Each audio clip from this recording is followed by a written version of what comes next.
Pues en primer lugar, bueno, como ya sabéis, la jornada de esta tarde pues va de cómo puede ayudar o cuál sería la importancia de que un profesional de la psicología esté a disposición de una persona diagnosticada de esclerosis múltiple. Y lo primero que quería poner sobre la mesa, pues yo creo que es la pregunta que muchos de nosotros nos hemos hecho antes de tener contacto pues, con la asociación o de ser una persona afectada con esclerosis, ¿qué es exactamente la esclerosis múltiple? Porque seguro que habíamos oído hablar de ella, ¿no? Y seguro que ya teníamos como una idea de lo que esto supone. Pero imagino que muchos de vosotros, pues quizás los síntomas que notabais, ¿no?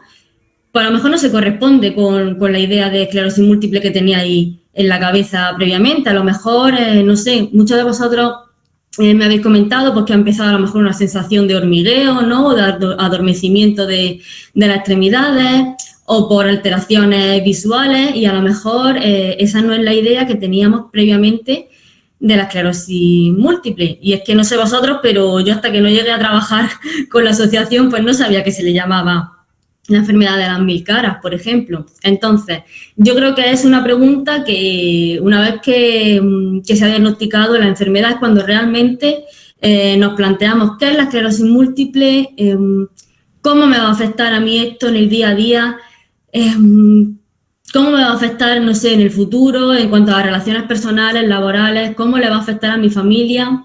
Son muchas las preguntas que se nos vienen a la cabeza. Como por ejemplo esta. ¿Cómo me ha pasado esto a mí? ¿Por qué me ha pasado a mí? ¿Y ahora qué hago? ¿Qué me va a pasar en un futuro? ¿Qué he hecho mal? Y es que tendemos, en primer lugar, a algo tan humano como culpabilizarnos. Buscar un culpable, ya seamos nosotros mismos, pues con estas preguntas, ¿qué he hecho yo mal? ¿Por qué me ha tenido que pasar esto a mí? Y si no somos nosotros los culpables, pues vamos a buscar otro culpable, como puede ser el médico o la médica. ¿Por qué no me lo han diagnosticado antes? ¿Por qué no me han hecho esta prueba antes? Esto realmente es muy normal y es muy humano, pero con el tiempo nos damos cuenta de que es un error, que no existe ningún culpable de que, bueno, de que la enfermedad pues, haya recaído sobre nosotros. Y otra cosa que también tendemos a hacer es pues, intentar controlar la situación. Si hubiera hecho esto de otra forma, quizás no hubiera sido afectado de esclerosis múltiple. ¿Qué puedo hacer yo para mejorar la situación? Vale, pues si hubiera hecho esto de otra forma en el pasado, no nos va a solucionar nada. Pero el qué puedo hacer yo ahora no quiere decir que vaya a detener la enfermedad, pero sí que es verdad que nosotros podemos hacer un pulso, ¿no? Podéis hacer un pulso contra la enfermedad para desarrollar ciertas capacidades o ciertas herramientas, ¿no? Para fortalecernos en cuerpo y mente, para hacer que ciertos síntomas pues vayan deteniéndose o por lo menos avanzando más lentamente. ¿Cuáles son las emociones? Dime. ¿Alguien quería decir algo? Vale, continúo entonces. ¿Cuáles son las emociones y sentimientos que se asocian a todos estos pensamientos que se nos pasan por la cabeza? Pues sentimiento y emoción de miedo. Miedo, como he comentado, hacia la incertidumbre, ¿no? Hacia el no saber cómo me va a afectar la enfermedad, qué va a pasar pues, en determinados ámbitos de mi vida, ¿no? Laboral, familiar, sentimental, social. Todo esto pues, es muy común que, obviamente, que se nos pase por la cabeza. El sentimiento de culpabilidad, lo que hemos estado comentando antes, intentar buscar un culpable de la situación. Tristeza, pues es normal que ante una noticia como el diagnóstico de esclerosis múltiple nos sintamos tristes, nos sintamos un poco abatidos, con falta de ánimo, con apatía y sobre todo también confusión. Yo creo que en el momento de recibir esa noticia, ¿no? Es mucha la información que se recibe de un lado, de otro, de médicos, enfermeras, de especialistas y uno se siente muy perdido y realmente necesita una persona que la acompañe y que le informe y sobre todo que le oriente. Y ahí es donde también entra en juego, obviamente, la asociación AEMA, pero también yo creo que es necesario una persona especializada, un psicólogo o una psicóloga que pueda ayudar a acompañar y a gestionar todos estos sentimientos y todas estas emociones que van asociadas al diagnóstico. ¿Qué puede aportar la psicología? Pues como he dicho, información tanto sobre la enfermedad como sobre sus consecuencias. También puede aportar pues, un asesoramiento útil para el control y para el manejo de los síntomas de la enfermedad a nivel integral, sobre todo también los síntomas más emocionales, por supuesto. Y también cualquier otro tema que pueda afectar tanto a la persona afectada como a la familia, como bien ha dicho Isa antes. Y una terapia cuando ya se ve que hay, bueno, pues un peligro de desestructuración tanto a nivel personal como en las relaciones familiares.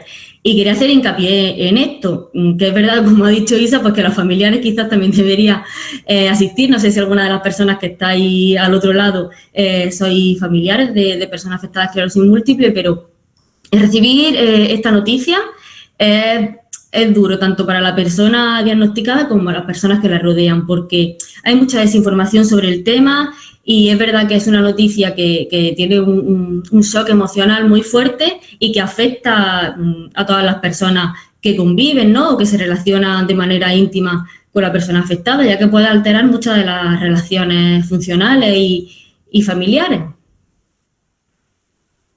¿Qué beneficios puede aportar la psicología en la esclerosis múltiple?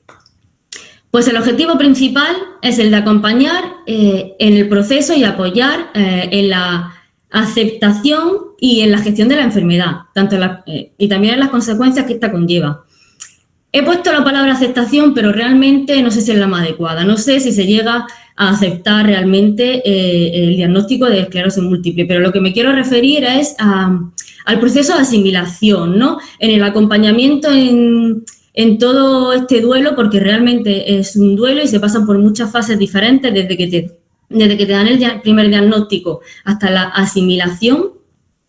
Fases duras, porque no nos vamos a engañar, son fases duras, fases que comienzan por la negación, por el enfado, la ira, la tristeza, hasta que se llega a la asimilación. Y entonces una persona especializada pues es primordial para acompañar a la persona afectada en este proceso de comprender que realmente la esclerosis múltiple ya es una compañera de vida y, por tanto, la función del psicólogo o psicóloga es tanto facilitar el proceso de adaptación, tanto individual como familiar, para mejorar la calidad de vida a ambas partes, a la persona afectada y a la familia y personas cercanas que les rodean.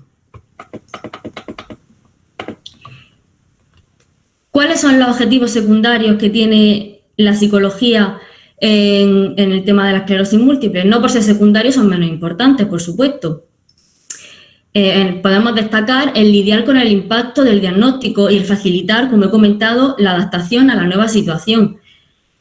Recibir la noticia de un diagnóstico de esclerosis múltiple pues realmente es un shock emocional, como he dicho, muy fuerte, tanto para la persona afectada como para la familia, y requiere, como todos los cambios, un proceso de adaptación, un duelo o como queramos llamarlo. Muchas veces nosotros no tenemos esos recursos, esas herramientas para poder hacerlo. El psicólogo o psicóloga puede acompañarte en este proceso y en cómo aprender a gestionar las emociones y los sentimientos asociados a todo esto de una manera más adecuada y que proporcione pues, más beneficios, que encontrar más la parte positiva y ver las oportunidades que, digamos, la parte más negativa, no centrarnos tanto en la parte negativa de la situación. Evaluar, diagnosticar y tratar los trastornos psicológicos y sus manifestaciones derivados de la patología. Por ejemplo, a raíz del diagnóstico de esclerosis múltiple puede aparecer más trastornos, crisis de ansiedad, que son derivados de la emoción del miedo que os he comentado anteriormente. Pues un psicólogo puede ayudar a identificar cuáles son estos síntomas y a tratar desde la raíz, desde el origen de la emoción, intentar controlarlos. Intervenir directamente en los trastornos psicológicos que ya estaban instaurados previamente y que se han visto agravados o empeorados por la enfermedad. Es posible que la persona afectada pues ya sufriera de algún trastorno o algún problema psicológico que se ha visto, pues como he comentado, ya agudizado o agravado a raíz del diagnóstico, pues también el psicólogo puede intervenir ahí. Informar, orientar y asesorar a la familia para afrontar los conflictos familiares que ya existían o que se han visto agudizados por la enfermedad. Como he comentado una vez más, la importancia de tratar las relaciones familiares, de que la familia sea un agente implicado en todo este proceso. Es muy importante no dejar a la familia de lado y también enseñar a la familia a cómo tratar a la persona afectada, que ya lo veremos un poquito más adelante, ¿vale? Informar sobre cuáles pueden ser las nuevas posibilidades laborales u ocupacionales.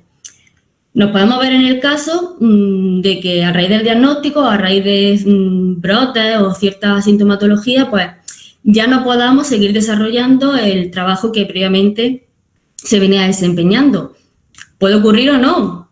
Hay muchos casos en el que la persona ha sido diagnosticada y continúa con el trabajo que venía haciendo, y otros casos en el que no es posible. Pues el psicólogo o psicóloga puede orientar a la persona hacia un puesto de trabajo que esté más adaptado a las nuevas circunstancias o que pueda potenciar otras capacidades que se adapten perfectamente a la nueva situación. Evaluar y trabajar las capacidades cognitivas mediante la rehabilitación neuropsicológica. En esto también quería hacer hincapié. Las capacidades cognitivas pues son, por ejemplo, la memoria, la atención, la percepción, la capacidad de respuesta que tenemos ante un estímulo. ¿Qué pasa? Que suelen verse afectadas, no en todos los casos, pero es verdad que suelen verse afectadas con la esclerosis múltiple. Es muy importante, como se ha venido reivindicando desde la asociación, la figura de un neuropsicólogo. Es verdad que nosotros en la asociación muchas veces hemos hecho talleres y actividades relacionadas con esto, con la estimulación cognitiva, porque viene muy bien para desarrollarla y para poder prevenir, pues eso, un empeoramiento, digamos, de esta capacidad, pero es vital empezar a trabajar cuanto antes en este sentido, hacer un diagnóstico previo, ver qué está pasando ahí y trabajar sobre ello. Y eso, pues en consulta, en la unidad de esclerosis múltiple, yo creo que es algo prioritario, y esto, pues un neuropsicólogo es la figura más adecuada para poder realizarlo.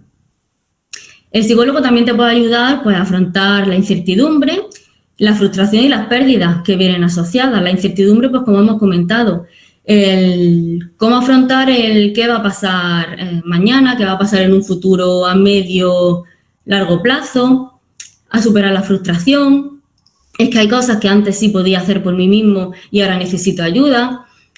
O las pérdidas, asumir a lo mejor que ya hay ciertas capacidades que, bueno, pues que tenemos que encontrar otra alternativa. Yo creo que la figura del psicólogo principalmente se centra en eso, en ayudar a las personas a buscar alternativas, a no centrarse en la parte más negativa, sino en decir, vale, tengo que superar esta frustración, esta incertidumbre, ahora mismo tenemos esta situación, ¿qué podemos hacer, no? ¿Cómo podemos superar estas nuevas circunstancias, esta nueva situación que te ha tocado? Aprender a manejar el estrés y la ansiedad es otra de los beneficios o aportaciones que puede hacer el psicólogo o la psicóloga en esta circunstancia. Y sobre todo, fortalecer conductas que favorecen la autonomía. Eso por encima de todo. Lo que se busca con la intervención o terapia psicológica, como queráis llamarlo, es sobre todo favorecer la autonomía de las personas y poder mejorar su calidad de vida. Quería compartir esta imagen, que no sé si se ve muy bien porque he intentado agrandarla y se ha distorsionado un poco, respecto a la inteligencia emocional, que a mí me gusta mucho porque creo que viene muy bien, ¿no?, para todos los ámbitos. ¿Y qué es realmente la inteligencia emocional? Pues yo creo que es el conocernos a nosotros mismos. Esto nos va a ayudar mucho pues a saber cuáles son nuestras capacidades y cuáles son nuestros límites, que también es muy importante. El conocernos a nosotros mismos, saber analizar nuestros sentimientos y nuestras emociones, saber percibir también la de los demás, comprenderla y aprender a manejarla y utilizarla en la situación que sea más adecuada. Esto parece fácil, así dicho, pero no lo es. Y realmente, como os digo, es un trabajo interno, un trabajo que lleva mucho tiempo, un proceso largo, pero yo creo que es muy útil porque una vez que nos conocemos a nosotros mismos y sabemos cuáles son nuestras fortalezas y cuáles son nuestras debilidades, todo va a ser mucho más sencillo, por así decirlo. Es verdad que es difícil porque conocerse a uno mismo parece que nos conocemos, pero no. Luego llegan circunstancias en las que no nos vemos reflejados, pero en la inteligencia emocional un psicólogo también te puede ayudar bastante a aprender a manejarla y ante una situación como el diagnóstico de esclerosis múltiple va a ayudar a rebajar, por ejemplo, los niveles de ansiedad. Y a continuación, ¿qué puedo hacer yo? ¿Qué puedo hacer yo como persona afectada de esclerosis múltiple? Pues para, como he comentado, intentar controlar entre comillas, el avance o intentar fortalecerme yo para hacer este pulso, ¿no? contra la esclerosis. Pues en primer lugar, actividad física. No caer en el sedentarismo, ya no solo por la movilidad, que también, y no estoy hablando ya de hacer esfuerzos como ir al gimnasio ni correr ninguna maratón, no.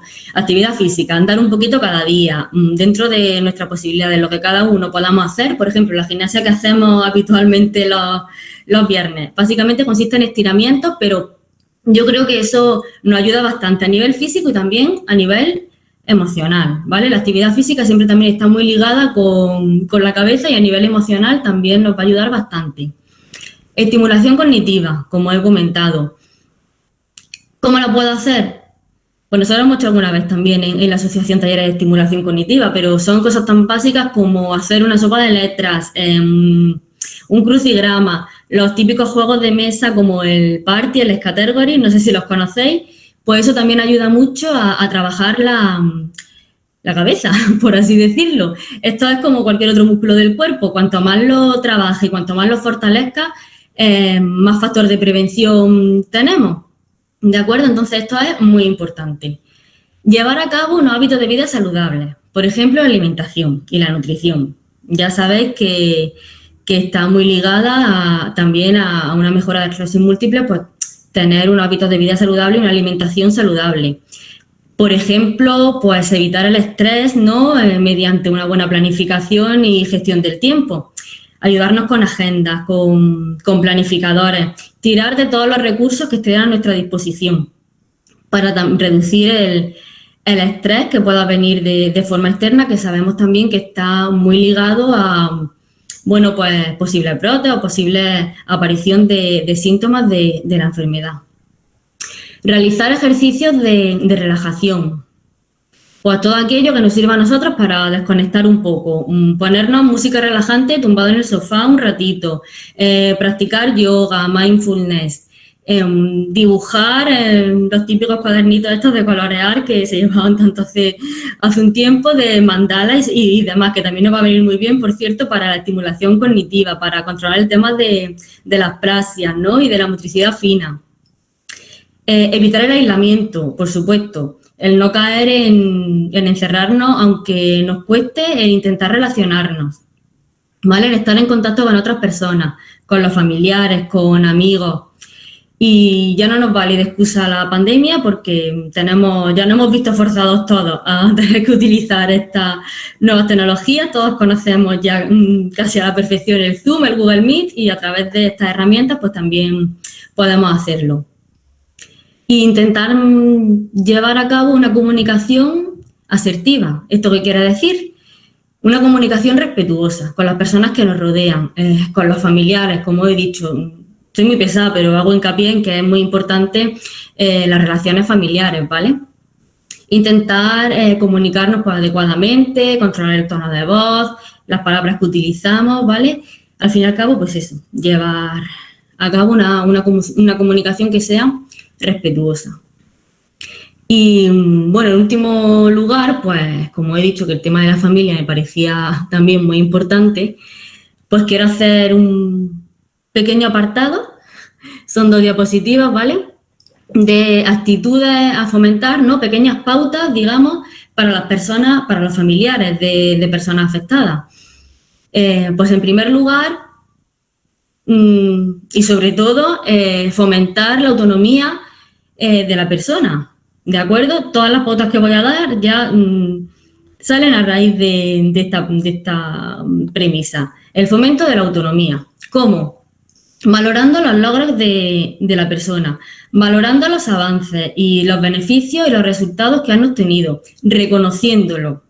En definitiva, realizando un feedback, ¿no? Dándole retroalimentación positiva de todo lo que ha ido consiguiendo, aunque sean pequeños pasitos, realmente no son tan pequeños, son grandes pasos y hay que reconocerlo y darle el valor que se merecen.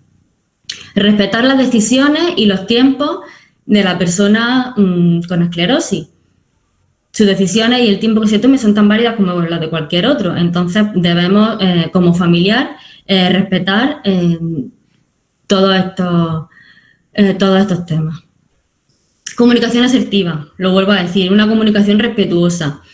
El diagnóstico de esclerosis, como he dicho, puede generar también muchos conflictos. Entonces, mantener la calma y mantener una buena comunicación en determinadas situaciones en las que nos podemos ver desbordados es fundamental. Aceptar que puede que exista un cambio en el rol familiar. Puede ser que tengamos que adoptar como familiar el rol de cuidador y, por tanto, es necesario también consensuadamente realizar una reorganización de las tareas, sentarse sobre la mesa y decir, vale, pues ahora yo tengo que asumir determinadas tareas, yo ahora voy a cuidar un poquito más de ti o voy a estar un poquito más supervisando ciertas cosas, yo hago esto y ahora tú vas a hacer esto otro. Es importante que todas estas decisiones pues, se tomen de manera consensuada. Y, por último, no sobreproteger a la persona, sí ayudarla y colaborar en lo que necesiten, pero no sobreproteger ni hacer las cosas por ella, sino dejar que aunque tarde más tiempo, aunque sea una tarea que se tarda 15 minutos en realizar y esta persona tarda 40, da igual, lo importante es que se consiga. Entonces, el no decir, pues voy a hacer yo esto por ti, que realmente lo hacemos con la mejor intención del mundo, si yo lo sé, con la intención de cuidar, pero no es beneficioso.